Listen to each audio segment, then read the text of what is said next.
Uttara milestone school and কলেজে মর্মান্তিক দুর্ঘটনায় হতাহতের সংখ্যা গোপন করা হচ্ছে এমন অভিযোগ উঠে বিভিন্ন মহলে।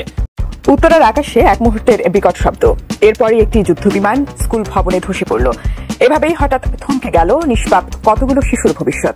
যে নিহত সংখ্যাটাকে ওরা হাইড করে রাখছে, আমরা এটা স্পষ্ট একটা নিহত সংখ্যা জানতে চাই।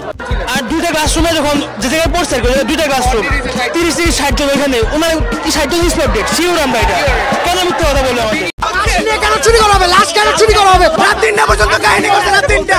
এখন কি মজা দেখতে আইছেন? সেনাবাহিনী আমাদের শিক্ষকদের গায়ে হাত তুলছে, স্টুডেন্টদের গায়ে হাত তুলছে। বলতে গেছে আমার আর্মিরা কেন আমার টিচারদের গায়ে হাত তুলছে, এটার জবাব আমি চাই। আমার ছেলে ব্রিলিয়েন্ট স্টুডেন্ট, পুরো কলেজে ফার্স্ট হয়। আমরা এই দেশে থাকবো না, এই দেশের পলিটিশিয়ানরা এই দেশটাকে পলিউট করে ফেলছে, আমরা এই দেশে আর থাকবো না। এটা হচ্ছে রাজনীতিবিদদের অবদান বাংলাদেশের মানুষের, এবং এই হারামজাদারা যখন সে লেকচার দেয় বাংলাদেশের মানুষকে, ধিক্কার দেয়, জুতা পেটা করা দরকার। রাজধানীর উত্তরা দিয়াবাড়ি এলাকায় বাংলাদেশ বিমান বাহিনীর একটি যুদ্ধ বিমান বিধ্বংস হয়েছে।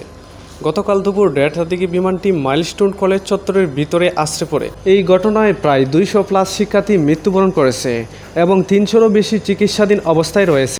অন্যদিকে সরকার বলছেন ভিন্ন কথা।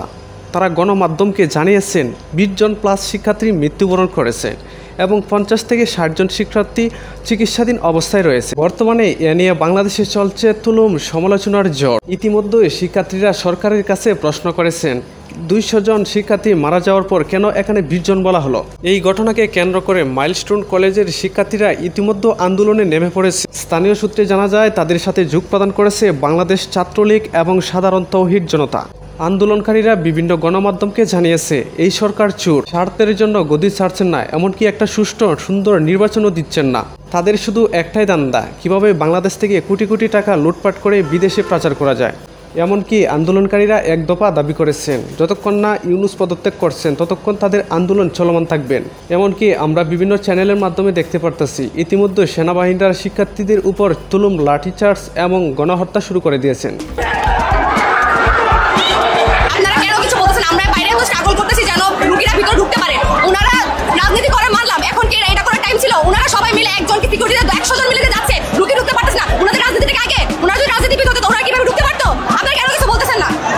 স্থানীয় সূত্রে জানা যায় বিমানটি যখন বিধ্বংস হয় তখন স্কুলে প্রায় 500 জনেরও অধিক শিক্ষার্থী ছিল। স্থানীয়রা আরও বলেছেন চারিদিকে ছিল গূঢ় অন্ধকার এবং চারিদিকে শুধু লাশের গন্ধ। এখানে লাশের পরিমাণ এতই ছিল যে প্রায় উদ্ধার করতে সেনাবাহিনী এবং পুলিশকে 2 দিনের মতো সময় লেগেছে। আমরা বিভিন্ন সংবাদ মাধ্যমে দেখেছি সেনাবাহিনীরা সাধারণ জনগণকে বুঝিয়েছেন মাত্র 20 জন মৃত্যুবরণ করেছেন এবং 60 থেকে 50 জন আহত অবস্থায় রয়েছেন। কিন্তু বিভিন্ন সংবাদকর্মীরা যখন সরাসরি স্কুল ছাত্রদের সঙ্গে কথা বলে তখন উঠে আসে নতুন প্রশ্ন।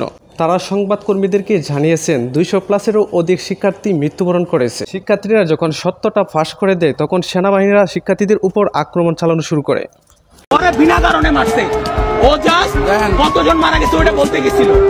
এটা কি এইসব বলতে গেছে আমার আর্মিরা কেন আমার টিচারদের গায়ে হাত তুলছে, এটার জবাব আমি চাই। শিক্ষার্থীরা আরও বলেছেন তাদের উপর তো সেনাবাহিনী এবং পুলিশের লাঠিচার্জ চলছেই, তার পাশাপাশি তাদের টিচারের গায়েও হাত তুলেছে। কে মারছিল? আর্মি মারছে। আমি রাহুল, আপনারা দেখছেন RS নিউজ।